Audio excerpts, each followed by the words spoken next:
Israel, God's chosen people, right?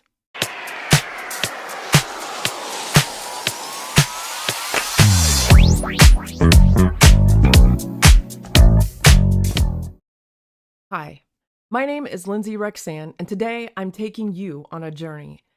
It's going to get controversial and perhaps even a bit disturbing, but stick with me and at the very least, hear me out. For most of my Christian walk, I've supported Israel without question because, like all of you, I'm sure, we were taught that God would bless us if we blessed Israel. But could it be possible that we've all been hoodwinked into clapping for our own demise, like slaves who fight to defend their chains?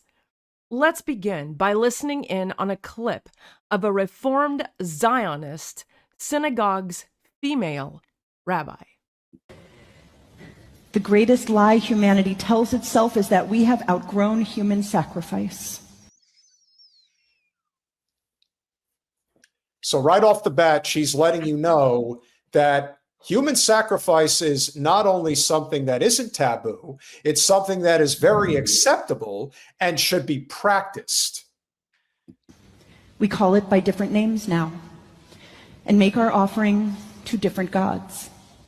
We offer young men we call soldiers, as if the designation means that their mothers cry less when they die.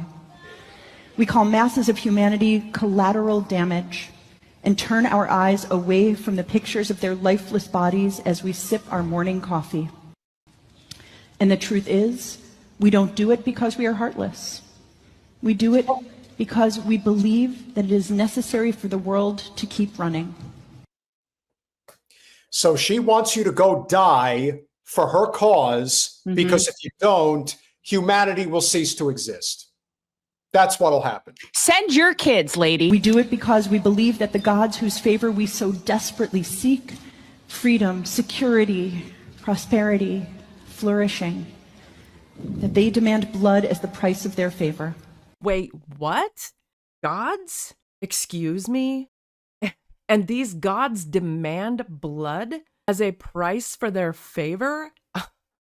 Already, this is off to an alarming start. But what led me to Jesus was first discovering the opposite of Jesus.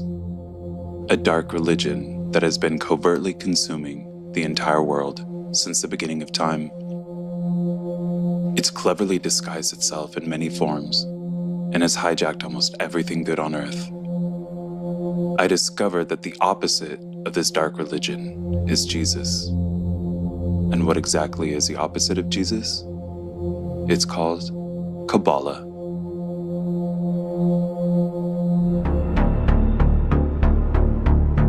Where does Kabbalah come from?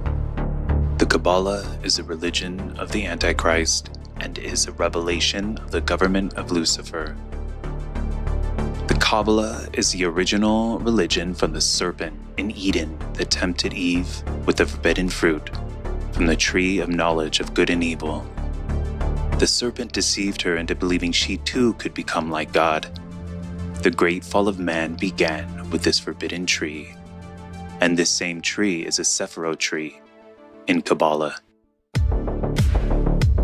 Kabbalistic knowledge was passed down through satanic secret doctrines of the Chaldean, Phoenician, and Egyptian mystery religions, and was adopted and appropriated by the ancient Israelites while they were being held captive in Babylon between 600 and 500 BC.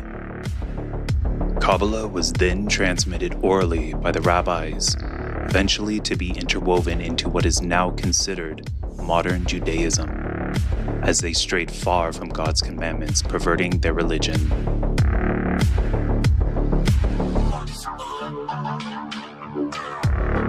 After the Jews were released from captivity, foreign conquest drove the wicked Pharisees to hide the powerful dark knowledge of the Kabbalah and make it secret. In chapter 266, halacha 3, 4, 5, and 6, he describes how the circumcision is to be done. He says after the cutting, the mohel does what is called mitzitza. Mitzitza means to suck and it means doing so with his mouth. Religious leaders, known as moyals, also engage in something controversial during the bris. In a practice known as Metzitza Bepe, or just MBP, the moil actually uses his mouth to suck the blood from the infant's penis after he cuts off the foreskin. In his translation of the book called the Sefer Yetzirah, the Book of Formation, which is a basic Kabbalistic handbook, the genitalia allows for the connection to combine, to create a living, breathing child. But it has to go through the process of the purification of the mouth with the genitalia. The idea behind it is that for a holy soul to be revealed, there has to be holy genitalia and a holy mouth. But wait, there's more. The Jewish mystical set of beliefs known as Kabbalah, fixing human beings by making them androgynous, will also repair the gods and return them to their androgynous state. The androgyny agenda is a religious agenda. It is a Kabbalistic agenda. This androgyny-based ancient religion holds that human beings must and will return back to their original state of androgyny and mirror the gods, who will follow suit and once again become androgynes when the world has been repaired. As above, so below. Humanity was created about 6,000 years ago in the androgynous form of Adam, and must return to that androgynous state in the world to come. The Messianic age, which is about to begin, will not arrive unless and until human beings are converted back into androgynes.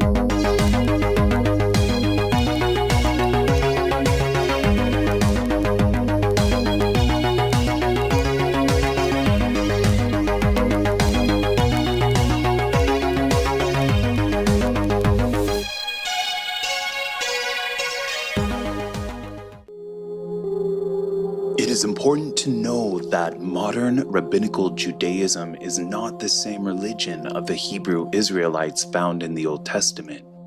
Most Christians think that Judaism is merely the practice of the Old Testament Mosaic law, but the truth is that it's a completely unrecognizable religion with many added rabbinical texts to their canon that they call the Torah.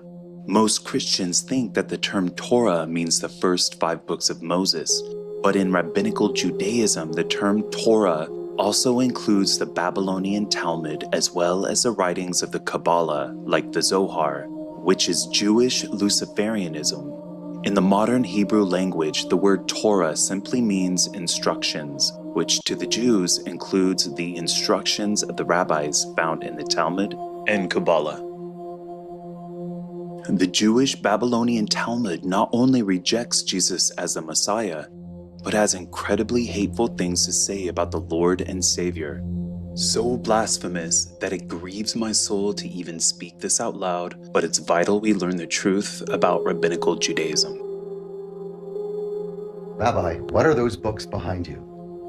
Hi, my name is Rabbi Raps. I teach you what you should have learned in Hebrew school, and people always want to know, what are those books? And those are the Talmud, the most fascinating set of books, I believe, in the world. Over 15,000 pages, written over 500 years, quoting over 500 different rabbis, talking about all areas of Jewish life. This is the most misunderstood book. I get so much hate mail about things the Talmud says. Why don't we actually study the Talmud? Disclaimer. This next part is going to get dark. So if you are easily triggered, you might want to skip this next part. But for those of you who can handle it, dive deep with me for a moment. Yes, let's study the Talmud. The Jewish Babylonian Talmud is available to read online at sefaria.org. I first want to bring your attention to Yevamot 63a, where we read, "And Rabbi Elazar said, 'What is the meaning of that which is written? This is now bone of my bones and flesh of my flesh.'" Genesis 2:23.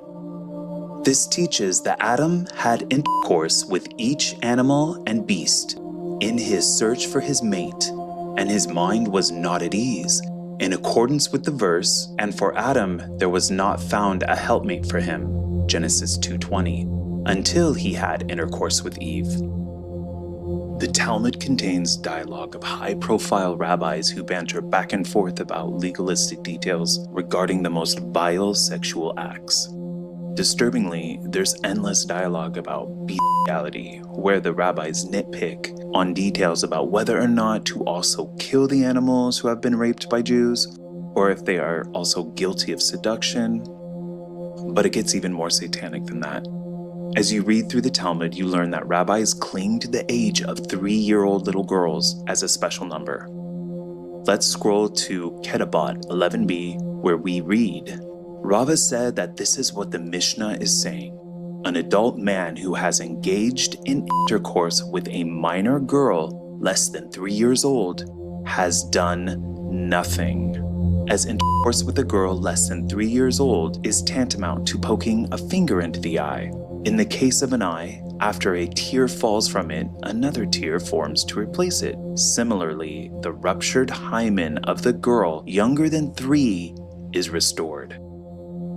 To further validate this teaching, we read in Yevamot 57b, "We too learn in the following Bereta that there is no legal significance to an act of intercourse with a girl less than 3 years old." And then it goes on to say that a girl 3 years and 1 day old can be betrothed via sexual intercourse. The Jewish Talmud also teaches in Gittin 57a verses 3 through 4 that a sorcerer named Onkelos raised Jesus Christ from the dead using witchcraft. And Jesus even tells Onkelos himself that he is in hell boiling in hot feces. Onkelos then went and raised Jesus the Nazarene from the grave through necromancy. Onkelos said to him, "Who is most important in that world where you are now?" Jesus said to him, "The Jewish people." Onkelos asked him, "Should I then attach myself to them in this world?" Jesus said to him, "Their welfare you shall seek, their misfortune you shall not seek. For anyone who touches them is regarded as if he were touching the apple of his eye." Onkelos said to him, "What is the punishment of that man?" A euphemism for Jesus himself. "In the next world." Jesus said to him, "He is punished with boiling excrement. As a master said, anyone who mocks the words of the sages will be sentenced to boiling excrement. And this was his sin, as he mocked the words of the sages." The Jewish scriptures tell us that they believe Jesus Christ, God in the flesh, is actually in hell boiling in poop. The Pharisees, you say? Oh, you mean that same group that demanded that Jesus be crucified and then cursed their own descendants multiple generations? You mean that group? So you mean to tell me that we're dealing with the same group of people? I mean, obviously they're not literally the same group of people, but it's the same belief system. In fact, there's even biblical evidence to back this up. If we go into the Gospel of John, we see in verse 44, Jesus telling the Pharisees, and by the way, Jesus often called out the Pharisees to their faces. He called them a brood of vipers, but also in this verse in John 44, he said, "You are of your father, the devil, and it is your will to practice the desires which are characteristic of your father. He was a murderer from the beginning and does not stand in truth because there is no truth in him. When he lies, he speaks what is natural to him, for he is a liar and the father of lies and half-truths. I mean, these were the same group that constantly accused Jesus of being in cahoots with the devil, when in all actuality, they are the ones who were in cahoots with the devil. I'm just trying to think of what other religion speaks so demonically about Christ Jesus. Not even the official satanic Bible mentions Jesus by name, let alone says he is in hell boiling in feces. If Christians would only read their Bibles, we would know that in 1 John 2:22 through 23, it reads, "Who is a liar but he who denies that Jesus is the Christ? This is the Antichrist, he who denies the Father and the Son. No one who denies the Son has the Father." It is vital to understand that the Word of God tells us that Christians and Jews do not worship the same God. Rabbinical Judaism does not worship the God of Abraham, because if they did, they would accept his son, Jesus the Christ.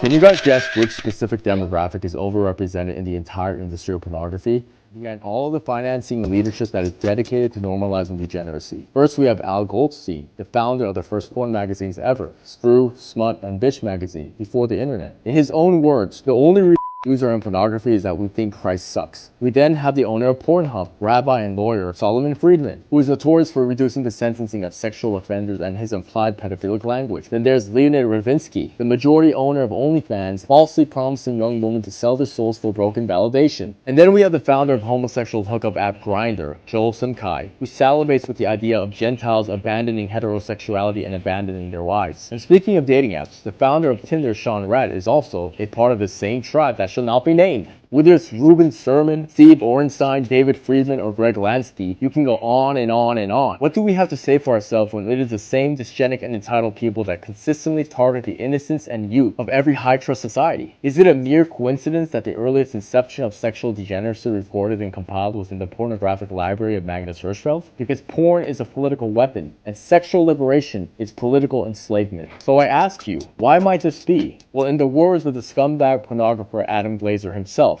involvement in porn is a result of an atavistic hatred of Christians and authority. They are trying to weaken the dominant culture in America by moral subversion. Now, does the direction of crazy the last several years have been make sense in the scope of everything that's been happening when you really stop and think about it?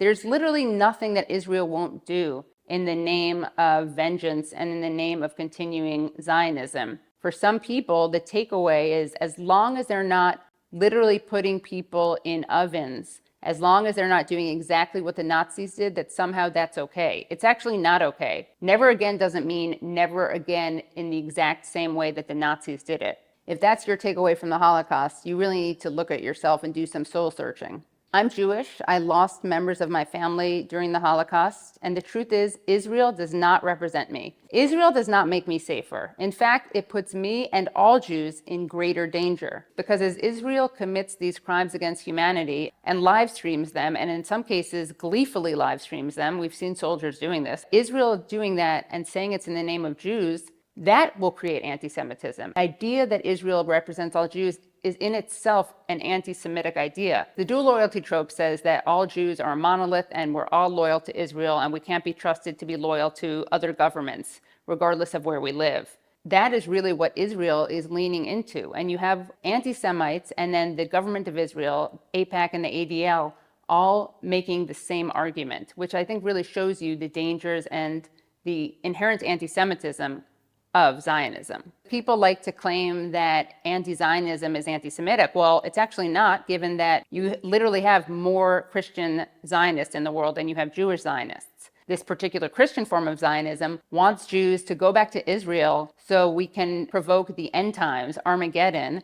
All Jews except a very lucky 400 who accept Christ as their Lord and Savior burn for all of eternity. So these are the allies. Really stop and think about what this woman just said. How messed up is it that we've been so programmed in Western Christianity that most of us are actually cheering and clapping for the provocation of Armageddon and this belief that there's only a set amount of Jews who can be saved? And I'll be honest with you guys, I'm not sure where she's getting the 400 number, but I can understand her frustration with these Christian Zionists. There's a huge bias in the way that corporate media reports on Israel-Palestine. They're very clear when Russia does something. Russia bombs, Russia strikes, Russia kills. When it's Israel, it's often Palestinians killed in attack, Palestinians dead after bombing. We even know that networks and outlets instruct their writers and reporters not to use certain words like genocide, not even to use the word Palestine. In fact, the reporting by the New York Times on the alleged mass rape used by Hamas was so bad that they had to cancel a podcast that they were going to do about it because there was so little to back it up. Now, on the other hand, you have countless stories and allegations of Israelis raping Palestinians. That got totally ignored. It's really fascinating that we hear time and time again about the 40 beheaded Israeli babies, even though there was no evidence of that. And we do have evidence of actually beheaded babies, children with their heads blown off. I mean, we saw a child literally shredded. Various representatives of the Israeli government are never asked about that. They're never asked to condemn Israel's violence. They're never asked to condemn Israel's terrorism. There was a doctor who was tortured to death. If you don't already feel disturbed by the images of Palestinians or the stories of Palestinians, the story of Hind Rajab, who was left in a car to die when she was begging for help, and Israeli soldiers shot up the car and shot up the ambulance trying to rescue this girl. If that doesn't haunt you, I would really urge you to imagine this happening to a Jewish child during the Holocaust. I think that Jews should understand this, if anything, more than other people, because of our history of being targeted, of being otherized, of being compared to vermin, of attempted extermination, of genocide and ethnic cleansing, and of the world looking the other way. That is something that we have to remember. That happened to us. We can't let that happen to other people. That's not justice. That's not how we honor those killed in the Holocaust. Everything that Israel tells you about its founding, about its history, and about its role today is a lie.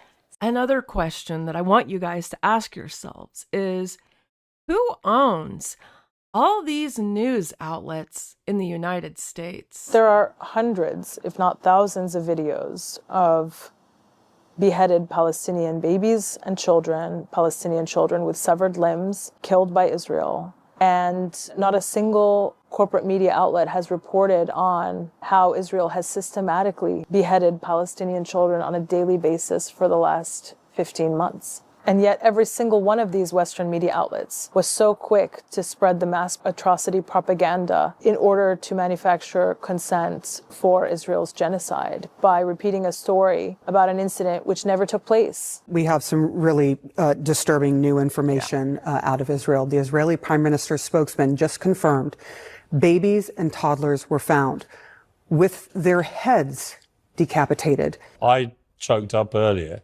reading this new revelation about 40 babies being killed. Oh my God. And some of them being beheaded. And I was like, how can any human being do that to a baby? So what message does that send? That mythical beheaded babies, because they were Israeli, are to be reported on when the incident never happened, but that Palestinian babies and children, when they're beheaded and their limbs are severed and they're found hanging from trees with half of their body missing, that they are not worth the coverage to report on their experience, on their premature death at the hands of Israel and the United States. Did you know that Israeli occupation forces tied explosives to the body of an 80-year-old Palestinian man who was forced to clear booby-trapped houses, and once they released him, they shot and killed him and his wife?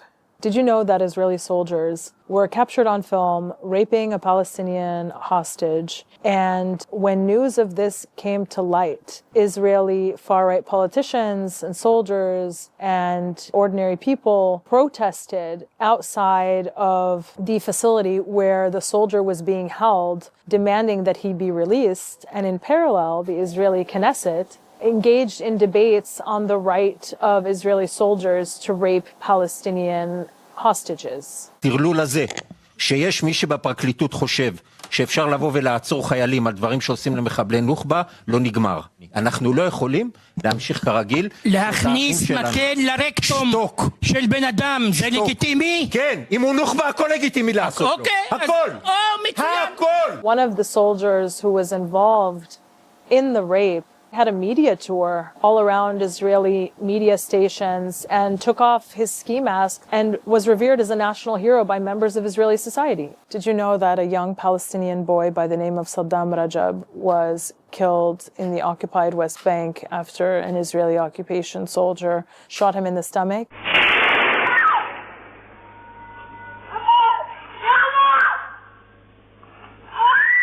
Even though the evidence is right there, it was still responded to by supporters of Israel as being fake or being what they call Pallywood, because not only does Israel kill Palestinians with impunity, but Israel's supporters, to believe that their ideology is morally justified, when they do see images of Israel's policies against Palestinians, they just claim that they're fake, that they didn't happen, that they're made up entirely by Palestinians to claim global sympathy. Did you know that Israeli occupation forces recently killed a 2-year-old Palestinian girl by the name of Layla al-Khatib, who was sitting down to eat dinner with her family in occupied Jenin? She was shot in the head by an Israeli sniper. Not only did the Israeli sniper shoot her, but then the Israeli occupation forces prevented her and her family from rushing to get medical care, and she died. This, of course, is not an aberration. This happens all the time on a daily basis. Prior to October 7th, 2022 had been the deadliest year for Palestinian children killed by Israeli occupation forces in the occupied West Bank in 15 years. But did you even know about it?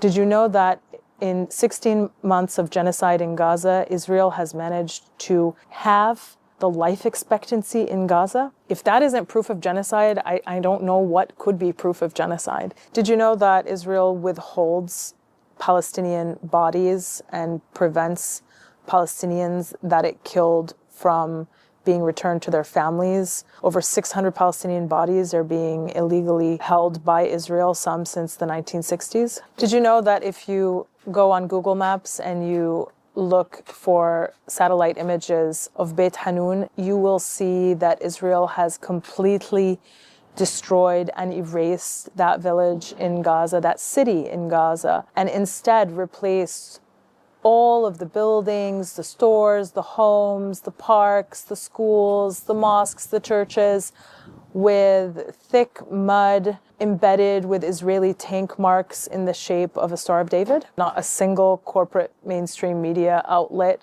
covered that story, thought it would be important. Consider, for example, as part of Israel's genocide, Israel has destroyed the overwhelming majority of all the infrastructure that is related to the provision of basic services like electricity, like water, like sanitation. It destroyed 90% of the housing units in Gaza. 90%. If that isn't genocide, I don't know what is.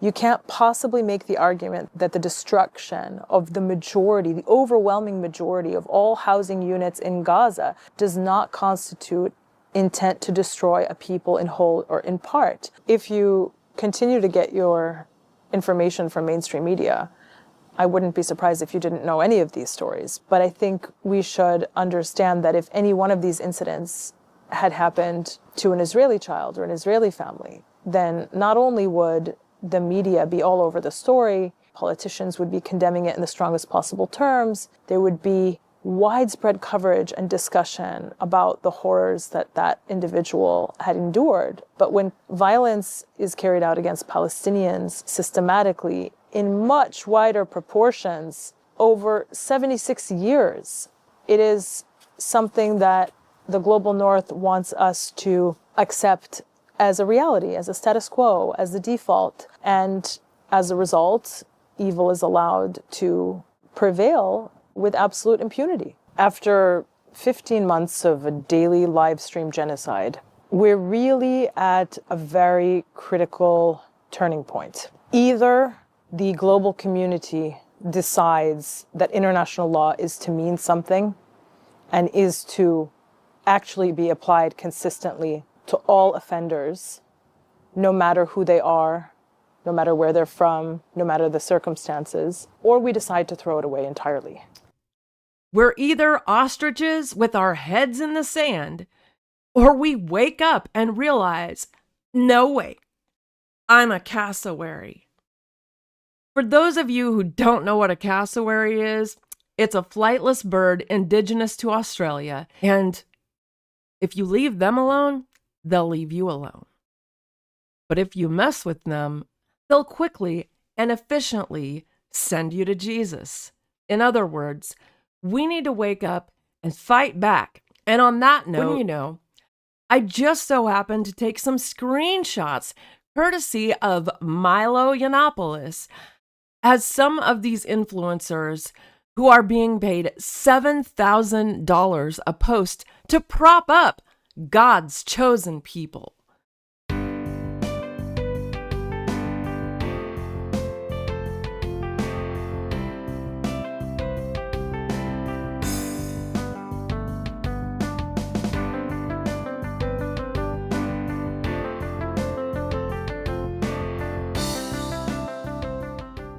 Now, I know we can't really see this too well on this video, but $7,000 a post?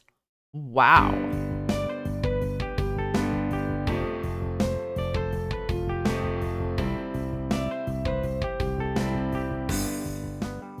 What I can see here is that we actually don't know who these influences all are. But Milo assures us that since they have to register under FARA or Foreign Agents Registration Act, we'll be informed soon enough.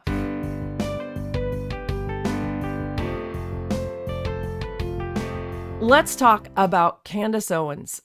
She's been viciously attacked by countless talking heads, even in the evangelical Christian sphere of influence, like I brought up in my last video. That probably means that you're not a good person or you're not a good company if the truth is a threat to you. I've heard this argument over and over. I've never been fearful, and obviously I'm kind of constantly going through a public x-ray of my life, people examining. I'm never fearful because I think I'm a decent person. Right? I live honorably. Do I make mistakes? Yes, I own my mistakes immediately. And I will be very quick to apologize to people when I get things wrong. But I'm not an evil person, nowhere near an evil person. And I always try to be honest. And so do not concern yourselves with people that feel threatened by truth, right? That's ridiculous. Anyway, speaking of which, obviously you can see right now the Zionist lobby hates me and Tucker Carlson. It is like nothing anybody has ever seen in their lives. This past year, they've really upped the ante on trying to destroy me and Tucker Carlson. The hatred is deep, it's sinister, it's evil. And they have sent virtually every foot soldier that they have available to attack us repeatedly. Right? Attack us repeatedly, make videos. People, it's confusing. What is it? Is she lying? Why is she saying this? Is this the right time?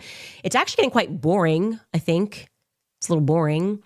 I would almost describe their strategy as blitzkrieg. I don't want to be accused of being a Nazi for using these two German words, blitzkrieg, but it has been something like bombardment because they are seriously increasing and being, I would almost say, erratic in their behavior, obsessive, erratic, neurotic. There is a real risk here, right? I do not accept, and neither do you guys, that Charlie Kirk lost his life because he really pissed off the trans lobby. It terrifies me to think that on the day that Charlie died, I got multiple phone calls from people who said that me and Tucker should lay low because we're also on the list. And they never told us who specifically told them that, by the way. Now I'm wondering why they never told us who specifically told them that. I called Tucker. I'm like, are you hearing the same thing I'm hearing? They're saying that we're next. And now I go, was that supposed to be a threat to me and Tucker? To have us watch the public execution of a friend of ours and then to call us and to say, you should lay low for a little bit because you guys we're hearing that you guys are on a list. Was that just supposed to be a threat? Because why wouldn't you be more forthcoming with exactly who you heard that from? And I remember saying, I was like, did the feds say this? Who said this specifically? Because why aren't they calling me and Tucker? Why am I calling Tucker and telling him about this? And I did. He will tell you that. The day that Charlie Kirk was shot, this really happened. And I'm coming out of the grief stage and realizing I think that was an element of this. To send a signal, to shoot him in the throat, right? To say, we took out his voice and we will take yours out too.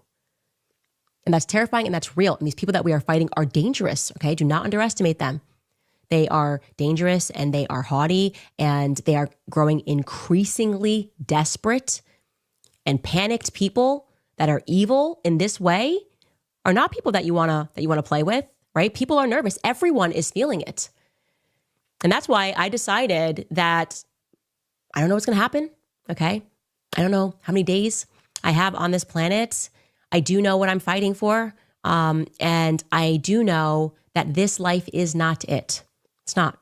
I'm telling you guys, it's not. The people that want you to believe that it is, people that pulled you away from your faith in the first place, as I'm trying to demonstrate to you, did it because they knew that they could further enslave you. They want you to be fearful of death. They want you to think it's it. They want you to think it's lights out and then everything is over and that you are not a soul, right? Because then they can get you to do things to guard what you have in this world. Follow their rules, to do things that you know are wrong because you need the money. It indoctrinates you into their matrix. What I wanted to do, as I discussed yesterday, and which got picked up, was to create a kill switch, right? To realize that Kanye was kind of right. Never too late to say that Kanye was right. Kanye said that in order to be free, you had to violate these contracts. You had to recognize that your voice is being controlled. And Kanye did just that. It was really an act of bravery to free himself. But I have no doubt that the same people that were torturing Kanye, the same people that were torturing Charlie Kirk, if Kanye died today, would be the first to eulogize him. I feel that. I do. I feel that. And I think it's important to share that information, as Kanye sent me all of the messages of people who were threatening him. I have them all. To information share with Max Blumenthal, with people, people all over the place, to send a package and say, if anything happens to me and it looks suspicious, release it all. You know, it's not even about having an opposite and equal reaction. I want it to be an unequal reaction. I want it to be a mistake because it catalyzes people waking up and learning exactly how this matrix works. And Alex Jones, I brought this up on his show, my kill switch. Here's what he had to say. Boy, does she lay the traps for him. She comes out and says, yeah, Charlie was calling me, wanting me out of his events again and all the rest of it. And he was also really concerned about the Israel lobby coming after him. And they said, you're a liar. Charlie doesn't like you. Charlie didn't like you. Charlie didn't call you. He didn't text you. And so she let him say that for a few weeks and then released it, the text. And then she said, yeah, he was really upset with the Israel lobby and said he was breaking with them entirely. He wouldn't be bullied by them. In the weeks before he was killed, they said, you're a liar. That's not true. So she released those 2 days ago. And now she says she has the proof, and it's text messages, that he feared for his life in the 2 days and the day before he was killed. And predictably, they're already saying it. She's a liar. And then she's going to release those. And she's also sent out the dead man switch, just like James O'Keefe did to myself and a few others right before he released the stuff on Prince Andrew.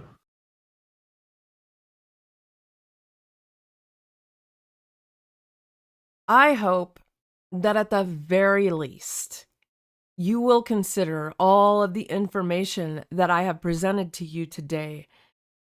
And I hope that I gave credit to everyone who honestly, guys, there were several videos that I wanted to include, but I didn't want to make this too long.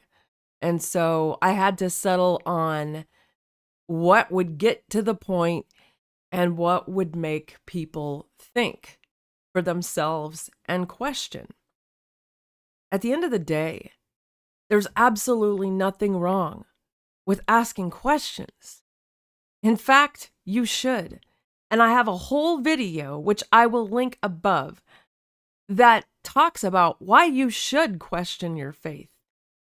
It actually deepens your faith. It actually gets you to the place where you begin to explore why you believe what you believe.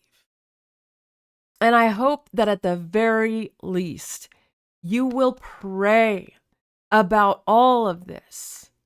The bottom line is, guys, God is not behind the mindless slaughter of innocents in the name of a chunk of land or a bloodline.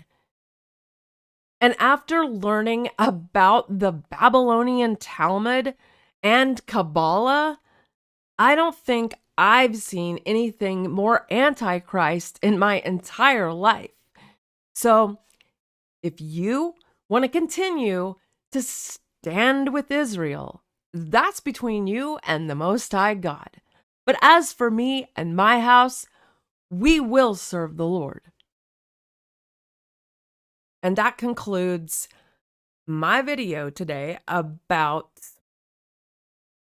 why I have changed my mind about blindly standing with a country that was founded in 1948 on ethnic cleansing, founded by a family that arguably seems to be a part of the same group that put Jesus on the cross. So, as always, I love you all. God bless you. And I will see you in the next video.